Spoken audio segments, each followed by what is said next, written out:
Assalamualaikum dan salam sejahtera MG Flash 5 November bersama saya Nur Ayuni Johari. Kita mulakan dengan berita utama. Dewan Undangan Negeri Sarawak bubar berkuat kuasa Rabu 3 November 2021. Ketua Menteri Sarawak Dato' Patinggi Abang Johari Tun Openg mengumumkan perkara itu dalam sidang media khas jam 9 pagi tadi di Bilik Mesyuarat Utama tingkat 2 Wisma Bapa Malaysia di Kuching. Menurut Dato' Abang Johari, Kerajaan Negeri Sarawak akan berfungsi sebagai kerajaan sementara sehingga Pilihan Raya Negeri Sarawak diadakan. Following this proclamation, the State General Election, which under the State Constitution was to be held upon the dissolution of Dewan Undangan Negeri on 7 of June 2021 was further postponed to another date during which the proclamation of emergency is no longer in force. According to the proclamation, the state of emergency is due to expire on 2nd of February 2022, after which Dewan Undangan Negeri is to be dissolved and a general election to the Dewan Undangan Negeri is to be held within 60 days thereafter. This is to guarantee that the right of the people of Sarawak to democratically elect their government in line with the parliamentary democratic practices is protected. Turut hadir dalam sidang media itu barisan pemimpin utama setiap komponen Parti Sarawak dalam gabungan Parti Sarawak GPS, antaranya Pesaka Bumi Putera Bersatu PBB, Parti Rakyat Sarawak PRS, Parti Rakyat Bersatu Sarawak SUPP dan Parti Demokratik Progresif PDP. Semalam, Setiausaha Suruhanjaya Pilihan Raya SPR, Dato' Ikhmaruddin Ishak dalam satu kenyataan memaklumkan pihaknya akan bermesyuarat dalam masa terdekat bagi menetapkan tarikh Pilihan Raya Negeri PRN 12 Sarawak. Ketetapan itu setelah SPR menerima pemakluman rasmi daripada Dato' Patinggi Abang Johari. Sebelum ini, teka-teki mengenai PRN Sarawak semakin memuncak apabila Yang di-Pertuan Agong As-Sultan Abdullah Ya'atuddin Al-Mustafa Billah Shah memberi perkenan supaya proklamasi darurat bagi negeri Sarawak ditamatkan. Bagaimanapun tiada tarikh tertentu dinyatakan bagi menandakan berakhirnya proklamasi darurat berkenaan. Penggal DUN Sarawak tamat pada 6 Jun lalu, namun pembubaran DUN ditangguhkan susulan pengisytiharan proklamasi darurat sehingga 2 Februari 2022 di bawah Ordinan Darurat Kurungan Kuasa-Kuasa Perlu 2021 Sarawak oleh Yang di-Pertuan Agong. Seterusnya, sebanyak 254 borang penamaan calon bagi Pilihan Raya Negeri PRN Melaka telah terjual menjelang beberapa hari lagi sebelum hari penamaan calon 8 November ini. Jurucakap Ibu Pejabat Suruhanjaya Pilihan Raya SPR ketika dihubungi bernama berkata, borang penamaan calon itu telah mula dijual pada 18 Oktober lepas di Pejabat SPR di Putrajaya dan SPR Melaka. Menurut jurucakap Ibu Pejabat SPR, segala proses pembelian berjalan lancar di kedua-dua tempat. SPR juga menasihatkan bakal calon yang bertanding mengisi borang dan membuat semakan dengan pejabat pegawai pengurusan atau pejabat pilihan raya negeri sebelum hari penamaan calon iaitu Isnin ini.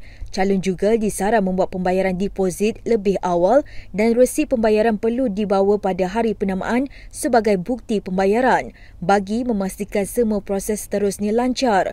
Terdahulu, SPR telah menetapkan tarikh mengundi PRN Melaka pada 20 November, manakala penamaan calon pada 8 November dan undi awal pada 16 November. PRM Melaka diadakan ekoran pembubaran Dewan Undangan Negeri DUN pada 4 Oktober lepas. Susulan 4 ahli Dewan Undangan Negeri ADUN menarik sokongan terhadap kepimpinan Ketua Menteri Melaka, Datuk Seri Sulaiman Muhammad Ali. 4 ADUN yang terlibat adalah Datuk Seri Idris Harun, Ahli Parlimen Sungai Udang, Datuk Nur Azman Hassan, Ahli Parlimen Pantai Kundur, Datuk Nur Hizam Hassan Bakti, Ahli Parlimen Penggalan Batu dan Datuk Nur Effendi Ahmad, Ahli Parlimen Teluk Mas. Larangan penjualan minuman beralkohol kepada umat Islam di mana-mana daerah atau negeri bergantung kepada keputusan pihak berkuasa tempatan PBT atau ahli majlis sesebuah kawasan. Menteri di Jabatan Perdana Menteri Hal Ehwal Agama Idris Ahmad berkata, keputusan melarang penjualan arak di kawasan itu bergantung kebijaksanaan PBT dan ahli majlis melalui bidang kuasa yang ada pada mereka. Katanya sebelum ini, Dewan Bandaraya Kuala Lumpur DBKL telah mengenakan peraturan memperketatkan penjualan minuman keras terutama pada umat Islam. Sehubungan itu, beliau berharap peraturan itu merupakan satu permulaan bagi melarang penjualan arak secara terbuka kepada umat Islam. Idris berkata demikian bagi mengulas kenyataan ahli Dewan Undangan Negeri ADUN Selama, Muhammad Akmal Kamarudin dan Majlis Daerah Selama MDS Perak yang tidak membenarkan penjualan arak secara runcit bermula tahun depan. Dalam pada itu, mengenai status penukaran jenama arak timah yang dimohon syarikat pembuatan arak itu, Idris berkata ia adalah di bawah bidang kuasa dan dalam tindakan Kementerian Perdagangan Dalam Negeri dan Hal Ehwal Pengguna Kabinet HEP. Sebanyak 1,047 kes baharu membabitkan varian yang membimbangkan VOC iaitu varian Delta dikesan dari tempoh 29 Oktober hingga semalam. Ketua Pengarah Kesihatan Tan Sri Dr. Nur Hisham Abdullah berkata, ini sekaligus menjadikan jumlah kumulatif kes berkenaan termasuk yang dijangkiti SARS-CoV-2 yang dikategorikan sebagai VOC dan varian yang perlu mendapat perhatian VOI adalah sebanyak 3,692 kes. Menurut Tan Sri Dr. Nur Hisham, daripada jumlah keseluruhan yang dikesan itu, 3,672 kes adalah VOC, manakala 20 kes adalah VOI. Mengulas lanjut, beliau berkata, bagi kes VOC sehingga kini terdapat 3,432 kes varian Delta, 226 kes membabitkan varian Beta dan 14 kes adalah varian Alpha. Katanya bagi kes-kes VOI, terdapat 13 kes varian Theta, 4 kes varian Kappa dan 3 kes varian Eta. Beliau berkata varian-varian kes ini dikesan hasil kajian berterusan oleh Institut Kesihatan dan Perubatan Komuniti IHCM UNIMAS, Institut Biologi Molekul Perubatan UKM UMBI UKM, Institut Farmakogenomik Integratif Universiti Teknologi Mara iPromise UITM dan Institut Genom Malaysia MGI. Pihak subkontraktor dan pemandu lori yang terbabit dalam insiden kanvas terbang sehingga melayang dan mengakibatkan kemalangan pada penunggang serta pembonceng motosikal akan membuat laporan di Ibu Pejabat Polis Daerah IPD Sepang hari ini. Pengarah urusan KDEBW Waste Management KDEBWM Ramli Muhammad Tahir berkata kejadian itu membabitkan sebuah lori sampah milik syarikatnya. Menerusi satu kenyataan, KDEBWM melahirkan rasa kesal dengan insiden tersebut dan tindakan tegas akan diambil terhadap subkontraktor, pemandu dan kru lori terbabit. Ramli berkata pihaknya juga memandang serius isu itu dan jika didapati gagal mematuhi prosedur standard SOP ditetapkan, kontrak mereka mungkin akan ditamatkan. KDEBWM juga mengucapkan terima kasih atas keprihatinan orang ramai yang melaporkan insiden yang berlaku di Jalan Puchong berhampiran susul menghala Kajang dekat Sepang semalam. Ramli berkata segala urusan perubatan dan ganti rugi baik pulih motosikal terbabit juga sedang diselesaikan dan kedua-dua mangsa sedang menjalani rawatan. Tambahnya, KDEBWM juga menyerahkan sepenuhnya untuk urusan siasatan polis serta tindakan lanjut mengikut undang-undang. Kejadian itu berlaku disebabkan tali pengikat kanvas putus hingga menghalang penunggang dan pembonceng motosikal terbabit sebelum hilang kawalan dan mengalami kemalangan. Semalam tular di media sosial mengenai kejadian yang dipercayai berlaku di kilometer 33.5 Jalan Puchong Bampiran Susu Menghala Kajang pada 8 pagi. Video berdurasi 45 saat itu menunjukkan kanvas yang menutup bahagian belakang lori melayang dan membalut badan penunggang dan pembonceng motosikal sebelum ia hilang kawalan dan terlanggar tayar trailer yang sedang bergerak laju. Terdahulu, Ketua Jabatan Siasatan dan Penguatkuasaan Trafik JSPT Selangor, Superintendent Azman Syariat berkata pihaknya tidak menerima sebarang laporan daripada pemandu kenderaan dan mangsa terbabit. Katanya identiti pemandu, mangsa dan nombor pendaftaran kenderaan berkaitan belum dipastikan dan kes disiasat mengikut Seksyen 42 Akta Pengangkutan Jalan APJ 1987.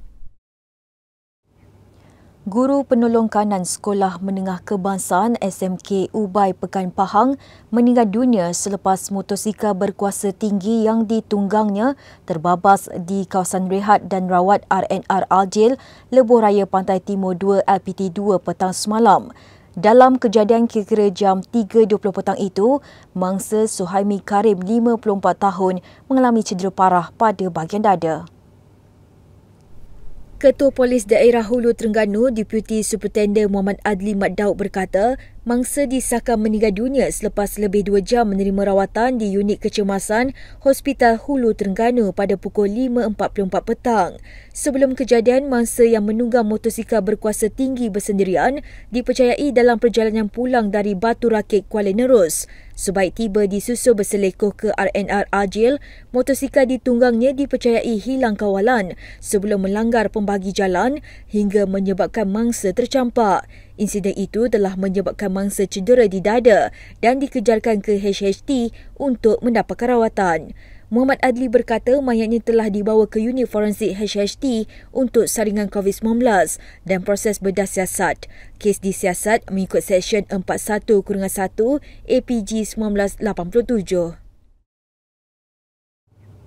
Seorang lelaki warga tempatan berusia 35 tahun maut dipercayai dibunuh di sebuah lokasi di Taman Silibing di Ipoh, Perak semalam.